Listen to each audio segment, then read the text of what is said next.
Pemirsa, lika-liku kematian diplomat muda Kementerian Luar Negeri Arya Daru Pangayunan belum sepenuhnya bisa dipecahkan. Dari dugaan bunuh diri hingga cinta segitiga belum bisa dibuktikan. Apalagi pihak keluarga korban belum menerima hasil kesimpulan sementara dari pihak polisian. Kemudian mantan Dirjen Instrumen dan Penguatan HAM Kemenham Nikolai Aprilindo kembali menguraikan beberapa dugaan dalam misteri kematian Arya Daru kepada jurnalis senior Sindo News Lukman Hanafi dalam program One on One Sindo News TV.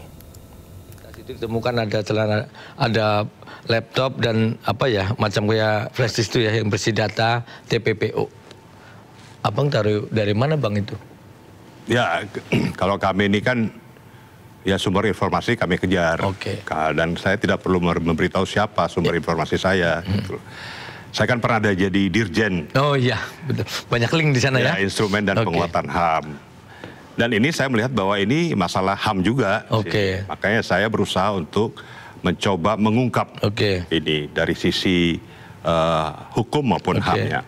Nah, yang saya dapatkan informasi dari sumber resmi yang saya dapatkan bahwa di dalam laptop itu ada berisi data tentang TPPO by name by address. By name by address. Ya. Oke. Yang name and address itu punyanya orang sipil, sindikat atau mungkin oknum? Ya, di Tenggara itu punyanya sindikat. Sindikat.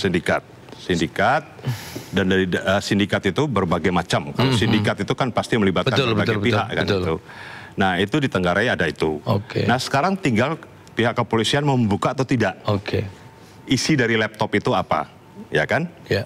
Itu. Yang kedua, handphone sekali pakai yang ada dalam tas kertas itu dipergunakan untuk apa? Kemudian GPS yang ada. Yang ketiga, saya melihat bahwa almarhum menaikkan rooftop itu untuk memastikan apakah seseorang atau sekelompok orang yang mengikuti dia itu ada di tempat sekeliling Kemlu untuk menjaga atau menunggu dia atau tidak.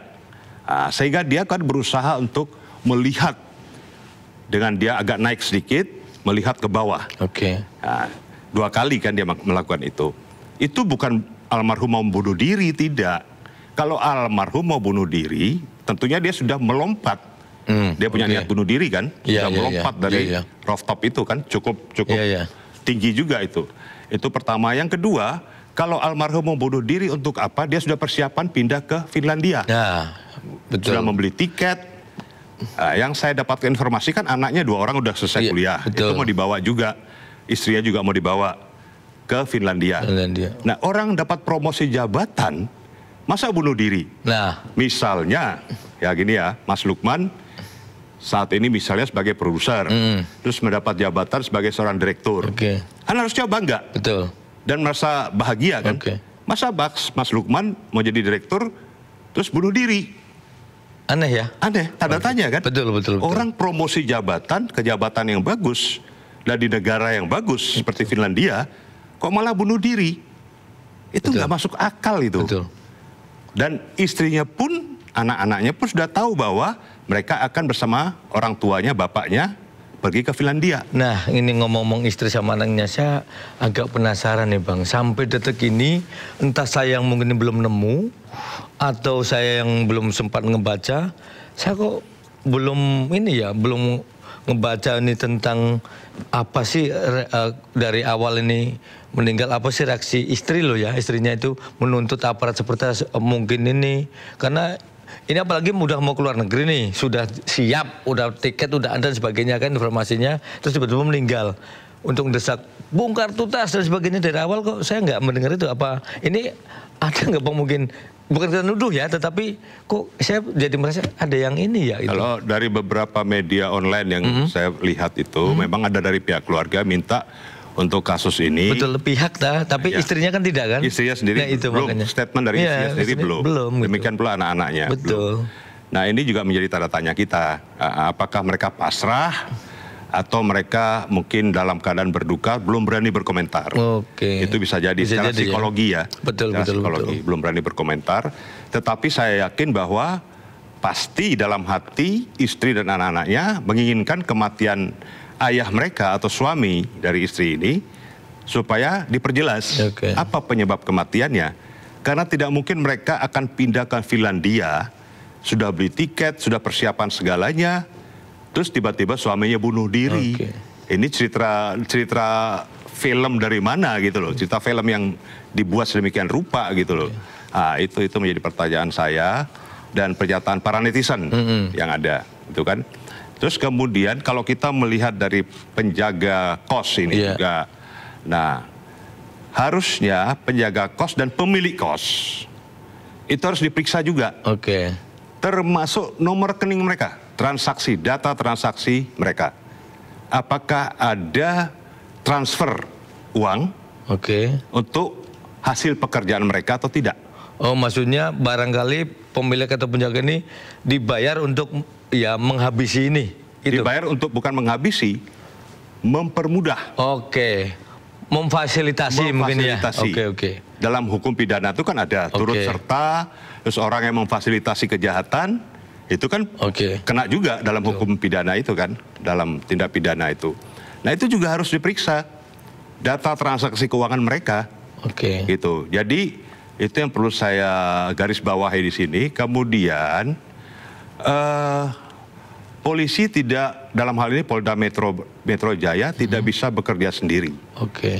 Karena ini kasus sudah menjadi perhatian publik dan ditenggarai bahwa si Farah ini adalah istri dari seorang oknum tertentu, maka harus menggandeng pihak yang pihak-pihak yang berkompeten.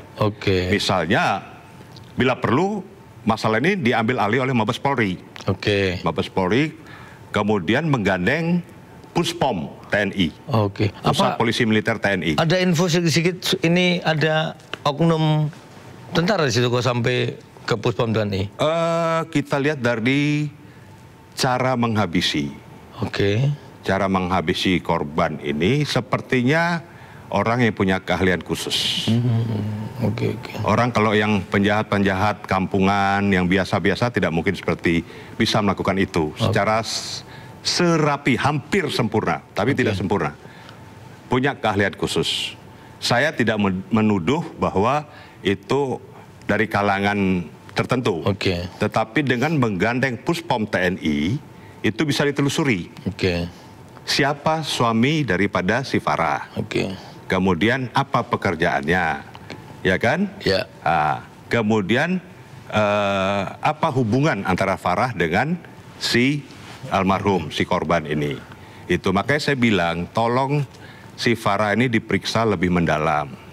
Dan saya juga mendapat informasi katanya, bukan katanya ya, tapi informasi yang cukup bisa dipertanggungjawabkan bahwa ada WA dari almarhum yang katanya seharusnya ditujukan kepada Farah, tapi terkirim ke istrinya. Nah ini, nah isinya apa itu ya berarti ya? Isinya apa itu harus diungkap.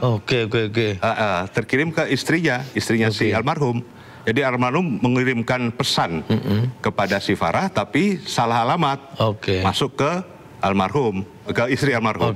Nah, ini harus didalami juga. Berarti artinya banyak informasi yang ada yang kita dapat. Artinya handphone yang aktif terakhir itu yang sampai sekarang belum ketemu, itu bagaimanapun caranya harus dicari ya. Kalaupun itu nggak ketemu kan mungkin, saya tidak tahu secara teknik digital ya, tapi bayangan saya pernah ngebaca dulu itu ketika sebetulnya semua sudah terekod apa komunikasi kita itu, kalaupun HP-nya hilang bahkan HP-nya hancur sekalipun, data kita sebenarnya di operatornya sana kesimpan. Itu kan. Artinya sebetulnya kan HP itu hanya sekedar sarana, tapi rekodnya kan ada di sana ya, bisa ditelusurin dong. Jadi enkripsi daripada data HP itu, dia mau 10 tahun pun bisa terbaca itu. Ada seorang ahli yang pernah kita pakai waktu kasus tertentu, itu dia bisa membaca itu, bisa membaca enskripsi daripada data yang terrecord pada 10 tahun yang lalu, asalkan nomornya masih ada, gitu loh. Nah apalagi hanya baru 1 minggu, ya kan, pasti bisa itu terrecord itu. Dan yang kedua bahwa memang mau tidak mau handphone yang katanya dipakai oleh almarhum untuk menelpon keluarganya, kerabatnya, temannya yang katanya hilang itu kan. Nah ini yang perlu kita selidiki. kemana handphone itu. Nah, Yang seperti saya sampaikan di awal bahwa patut diduga bahwa handphone itu bukan diambil, ya. bukan hilang, tapi diambil oleh seseorang, atau mungkin almarhum menyerahkan pada seseorang. Nah, itu jadi bukan hilang. Patut diduga sebenarnya. Patut diduga. Gitu. Ini kan harus didalami semuanya. Betul. Jadi berdasarkan pengalaman yang kami miliki, kemudian berdasarkan science investigation crime yang telah dilakukan oleh kepolisian, itu sudah bagus. Cuman ada beberapa hal yang tercecer, yang perlu didalami kembali oleh pihak kepolisian. Kalau pihak kepolisian berani untuk mengungkapkan ini secara jujur, transparan.